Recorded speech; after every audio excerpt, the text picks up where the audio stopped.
नमस्कार, आप देख रहे हैं दैनिक सवेरा टीवी और मैं हूं नील। इस समय मौजूद हूं रामनगर के ब्रह्म सभा हॉल में और हम आपको बता दें कि यहां पे जो है नेशनल कॉन्फ्रेंस द्वारा जो है आज कार्यक्रम किया जा रहा है। बहुत ही बड़ा कार्यक्रम है और वहां पे एक्स मिनिस्टर नेशनल कॉन्फ्रेंस के अजय स्नोत्रा भी यहां पे पहुंचे हैं। खास तौर पे बातचीत करने के लिए हमारे साथ मौजूद हैं ये भाई साहब सबसे पहले आप अपना नाम बताएं। मेरा नाम अमन मनास है और मैं नेशनल कॉन्फ्रेंस से सीनियर वाइस प्रेसिडेंट मार्ड कॉन्स्टिट्यूंसी से हूँ। और आज का जो हमारा प्रोग्राम है, एडिशनल जनरल सेक्रेटरी साहब जनाब अजय सलोत्रा साहब यहाँ पे चीफ गेस्ट आए हुए हैं और यहाँ पे प्रोग्राम बहुत ही बेहतरीन और लोगों की समस्याएं सुनने के लिए जनाब अजय सलोत्रा साहब पहुंचे हुए हैं। जी, तो भाई साहब बताएं कि आप जो पार्टी में हैं क्या-क्या जो समस्याएं जो हैं, अब हम बीते बात करें कि स्टेटहुड को लेके, क्या स्टेटहुड का दर्जा जो है जम्मू कश्मीर को मिलना चाहिए? देखिए, स्टेटहुड तो मिलना चाहिए, लेकिन हम इतने बड़े कार्यकर्ता नहीं हैं जो कि हम स्टेटहुड का अपने कोई बयान दे सके। वो पार्टी का दायरा है, वो जनाब एडिशनल जनरल सेक्रेटरी साहब से आप पूछ सकते हैं, जहाँ उमर साहब से पूछ सकते हैं, क्योंकि हम पार्टी के सिपाही हैं, पार्टी के कार्यकर्ता हैं। पार्टी की जो कार्यकर्ती होती है, हमें जो आदेश आता है हम उसी पे कार्य करते हैं। और जैसा कि आज आदेश था यहाँ पे प्रोग्राम का, हम सारी जम्मू की टीम जो है वो सारी यहाँ पे आई हुई है। हम आपको बता दें कि कई सारे जो हैं बड़े-बड़े दिग्गज नेता जो है अजय स्नोत्रा की बात करें, जो एक्स मिनिस्टर भी रहे हैं और सेक्रेटरी और जनरल सेक्रेटरी हैं और आप देख सकते हैं कि कितने सीनियर कार्यकर्ता भी आज जो है प्रोग्राम में मौजूद है। आप देख सकते हैं कि पीछे जो है हमारे कार्यक्रम चल रहा है नेशनल कॉन्फ्रेंस का, और क्या है पूरी खास रिपोर्ट हम आपको पूरी दिखाएंगे। Jammu Kashmir national conference district youth president rural अज रामनगर दे विच जेका जम्मू कश्मीर नेशनल कॉन्फ्रेंस का प्रोग्राम आ, जिहदे विच साडे मुख अतिथि जेके है former minister additional general secretary Ajay Snotra sahab और उनदे कन्नै आई दी उनकी पूरी टीम और जेके रामनगर दे उभरदे सितारे जेके अर्जुन सिंह राजू और MLA जेके रामनगर दे विच पधारे। अज उनका आने का जो मेन मकसद इगा हा कि रामनगर का दौरा करिए, रामनगर के लोगों दी जो मुश्किलात जो कोई मसले मसाइल ने वो जो सुने जान और उनका जो विचार विमर्श करिए जो उन्हें हल किया जा। लेकिन अस रामनगर की नुमाइंदगी जी नेशनल कॉन्फ्रेंस की तरफा करने वो साड़ा इतने बनता साड़ा जो फर्ज है कि रामनगर के जो मसल मसाइल अस उनके सामने रखचे। और जियां मैं उन्हें दसिया कि रामनगर में रेहड़ियां फड़ियां की जी है बड़ी ज्यादा जो उन्हें बेचारे गरीब लोगों जो दवाया जाता है और बाहरी लोग इतने बसाए जाते हैं। अज देखो कि पालिसी चला दी एडमिनिस्ट्रेशन की कि जो इतों के लोकल लोग उन्हें इतों बस स्टैंड का चुकी है साइड उपर करा दे और बाहर के लोग जो इतना आइए रेहड़ियां ला दे। दूसरा नंबर MLA जो रामनगर का मैं पूछना चाहता कि वो कुछ सुते दे और रामनगर के लोग ऐसा क्या करा दे। एक अफसर उन्हें जो है गाइड करके कि किया काम करना है और किया नहीं, क्या उन्हें आपू सोच नहीं है कि रेहड़ी बड़ी जोड़ बनना चाहिए या रेहड़ी बड़ी का काम जो है रामनगर टाउन का बस स्टैंड है या साइड उपर है। दूसरी गल आती है सारी क्रिश्चियन कम्युनिटी की लिए है। तुझे पिछले जो दिखा वो क्रिश्चियन कम्युनिटी का प्रोग्राम होया जितना उन्हें टोन हाल देने को उन्हें मना कर दिया। इतना सारा केस जो सामने लगता कि जी बीजेपी पार्टी इन्होंने विचारधारा जी है आम लोगों के खिलाफ है और आने वाले टाइम में आम लोगों के अग सलगाने का काम करा करती है। और मैं एक गल दसना चाहता कि रामनगर जो है जम्मू कश्मीर नेशनल कॉन्फ्रेंस का जो वजूद अस्तित्व अज असें दसी दिता और आने वाले टाइम में मौजूदा जो इलैक्शन होनी वार्डियां या पंचायत पूरे जम थम कन्नै नेशनल कॉन्फ्रेंस जो है पूरी सीटा पर चुनाव लड़ग और आने वाले टाइम से रामनगर भी जी वार्डियां और पंचायत दी सीटा कढ़िया दे। जय हिंद जय भारत।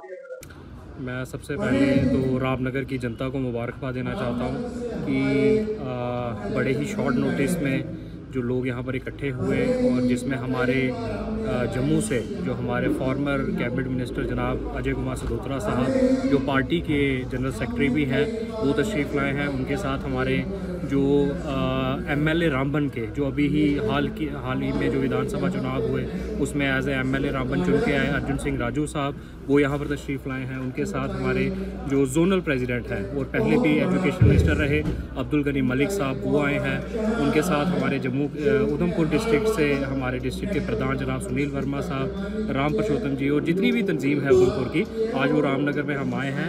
क्योंकि मैं साथियों आपको ये बताना चाहता हूँ कि नेशनल कॉन्फ्रेंस समझ लो कि एक ज़मीन से जुड़ी हुई तंजीम है, एक ज़मीन से जुड़ी हुई पार्टी है। ऐसा नहीं है कि पिछले चुनाव में यहाँ पे नेशनल कॉन्फ्रेंस ने अगर इलेक्शन नहीं लड़ा तो नेशनल कॉन्फ्रेंस इस इलाके को भूल गई। नेशनल कॉन्फ्रेंस आज लद्दाख में भी ज़िंदा है, करगिल में भी ज़िंदा है, कश्मीर में आपने देखा कि फुल मेजॉरिटी के साथ क्लीन स्वीप किया, आपने जम्मू में देखा कि बड़ी हमारी मुश्किलातें कुछ रही कि क्योंकि हमारे अलायंस के कुछ साथी थे, उनकी वजह से हमें अपनी कुछ सीटें उन्हें देनी पड़ी। लेकिन आज मैं बड़े दावे के साथ और अपना दिल चौड़ा करके ये कहना चाहता हूँ कि नेशनल कॉन्फ्रेंस की जो रूट्स हैं वो पूरे जम्मू कश्मीर के बीच में है। और जहाँ तक रामनगर हल्के की मैं अगर बात करूँ तो यहाँ पर आपने देखा कि पिछले दिनों एक जब इलेक्शन का दौर चल रहा था तो यहाँ पर बड़े बड़े वादे यहाँ पर किए गए, भाजपा द्वारा किए गए, कांग्रेस द्वारा किए गए कि भाई हम यहाँ पर फलाना कोई काम ले आएंगे, कोई तरक्की का यहाँ पर एक दौर लाएंगे। मुझे लगता है कि 2-2.5 महीने तो हो गए हैं सरकार को।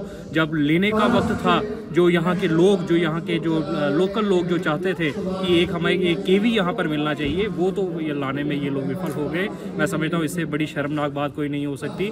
मैं आज आपके माध्यम से, क्योंकि आज रामनगर का मीडिया यहाँ पर इस प्रोग्राम को कवर करने के लिए आया है, आपके माध्यम से मैं तमाम जो रामनगर के यहाँ पर वासी हैं मैं उनसे अपील करना चाहता हूँ कि अपना जो ताल्लुक़ है, अपना जो साथ है वो नेशनल कॉन्फ्रेंस को दीजिए, क्योंकि नेशनल कॉन्फ्रेंस की अभी सरकार भी है। जितने बुनियादी काम जो लोग गरीब लोगों से जुड़े हुए काम हैं वो नेशनल कॉन्फ्रेंस ही करवा सकती है। ये जो भाजपा के एमएलए यहाँ पर जीत के आए हैं, मैं समझता हूँ कि ये खाली डिब्बे हैं, इनसे कुछ हासिल नहीं होने वाला।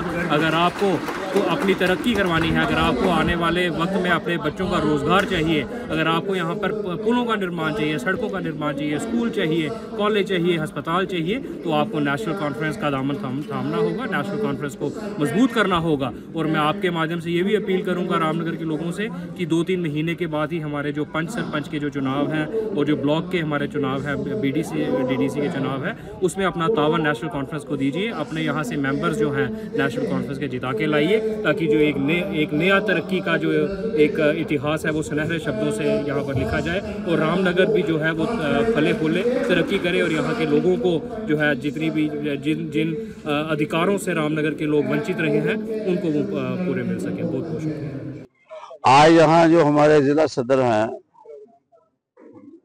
राम पुरुषोत्तम जी, सुनील वर्मा जी, इन्होंने यहाँ एक प्रोग्राम रखा था और हमारे जो साथी हैं, कारकुन हैं, उनको बुलाया था। ये एक 1 डे कन्वेंशन थी और इन लोगों से मुलाकात हुई। लोगों ने अपनी मुश्किलात सामने रखी और हमारे जो साथी हैं उन्होंने भी अपनी बातें रखी और मकसद ये है कि नेशनल कॉन्फ्रेंस को ज़्यादा मजबूत किया जाए, डॉक्टर फारूक अब्दुल्ला साहब और उमर अब्दुल्ला साहब की क़यादत को मजबूत किया जाए और नेशनल कॉन्फ्रेंस का पैगाम घर घर पहुंचे। आज हमने इनसे लोगों से, अपने साथियों से गुजारिश की है। आपको पता है कि रियासत में सरकार नेशनल कॉन्फ्रेंस की आई है 10 साल के बाद और 10 साल में रियासत की बड़ी तबाही हुई है, बर्बादी हुई है। ऐसा लगता है कि 10 साल में जो नेशनल कॉन्फ्रेंस जो अपने सरकार है, डबल इंजन सरकार थी, बड़ी ताकतवर डबल इंजन सरकार, जो अक्सर दावा करते हैं डबल इंजन सरकार बनाओ हम तूफान ला देंगे। तूफान ये लाया कि लोगों की बर्बादी की, नौजवानों को बेरोजगार किया, महंगाई आसमान पे चली गई, किसान बेकार हो गया, स्टूडेंट को पढ़ने के दरवाजे बंद कर दिए, लोगों की ज़मीनों के वो जो बेचारे गरीब लोग अपनी शादी के लिए फर्द काटते थे वो बंद कर दिए और जो भी लोगों को मुश्किलात आती थी वो बढ़ती गई 10 साल में। आज उमर अब्दुल्ला साहब ने सरकार संभाली है। उमर अब्दुल्ला साहब कोशिश कर रहे हैं कि उन मुश्किलात को कम किया जाए और इस इतने बड़ी मुश्किलात के पहाड़ को उमर अब्दुल्ला साहब काट के रास्ता बना रहे हैं कि लोग जो हैं राहत महसूस कर रहे हैं। मुझे भरोसा है कि उमर अब्दुल्ला साहब की क़यादत में लोग राहत महसूस करेंगे और लोगों के जो हुकूक हैं उसके लिए नेशनल कॉन्फ्रेंस जदोजहद करेगी। सर, बेरोजगारी वो है दिन प्रतिदिन बढ़ती जा रही है, उसको लेकर के आपकी सरकार कुछ करेगी? 10 साल से इतनी इकट्ठी हो गई है बेरोजगारी। अगर 10 साल में किसी पोस्ट का आपने इंटरव्यू भी लिया तो वो भी स्कैम कर दिया है, उसमें भी तबाही आ गई और उसमें इतनी मुश्किल आ गई कि जो लोग हैं वो ये सोच रहे हैं कि हमने बच्चों को पढ़ाया क्यों, जबकि लाखों रुपए की आगे डिमांड हो जाती है नौकरी की। ये सारी बातें जो हम देख रहे हैं वो सबसे बड़ी बदकिस्मती है।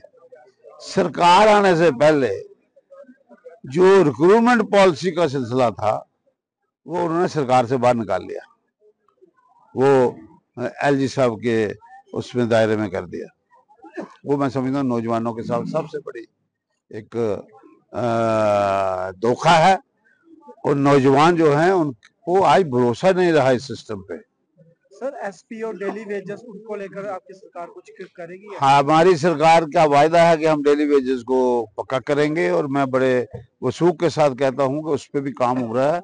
और हमने ही वो काम किया था जो डेली वेजेस जो 60,000 के करीब एक आइडेंटिफाई किए थे, नेशनल कॉन्फ्रेंस गवर्नमेंट ने किया था, पहले किसी गवर्नमेंट ने नहीं किया। पहले पीडीपी बीजेपी गवर्नमेंट रही, यहाँ पीडीपी कांग्रेस की गवर्नमेंट रही, उन्होंने इकट्ठे नहीं किए भाई हैं कितने। हर वक्त सवाल आता था है कितने। ये उमर अब्दुल्ला साहब की क़यादत में हुआ कि ये 60,000 के करीब हैं लोग हैं। जो केंद्रीय विद्यालयों को लेकर लिस्ट आज जारी हुई थी जी, 1-1.5 महीने पहले केंद्रीय विद्यालयों को लेकर लिस्ट जारी हुई थी, लेकिन रामनगर के लोगों की बहुत पुरानी डिमांड थी केंद्रीय विद्यालय को लेकर। सर उसमें रामनगर का नाम नहीं था, इस विषय में क्या कुछ आज यहाँ बात आई है केंद्रीय विद्यालय के सिलसिले में। हम कोशिश करेंगे कि उमर अब्दुल्ला साहब से और एजुकेशन मिनिस्टर साहिबा से, यूनियन मिनिस्टर जो हैं एजुकेशन के, उनको इनकी रिक्वेस्ट भिजवाएंगे, और उम्मीद है कि हमारे एमपी साहबान जो हैं वो इसको फॉलो करेंगे। और अगर इतनी देर का नहीं आया, थोड़ा वक्त हमको भी दो, हम भी कोशिश करेंगे कि आए। अगर डबल इंजन सरकार नहीं ला सकी, जो वो नहीं कर सके वो नशे का अमल कर सकती है। धन्यवाद।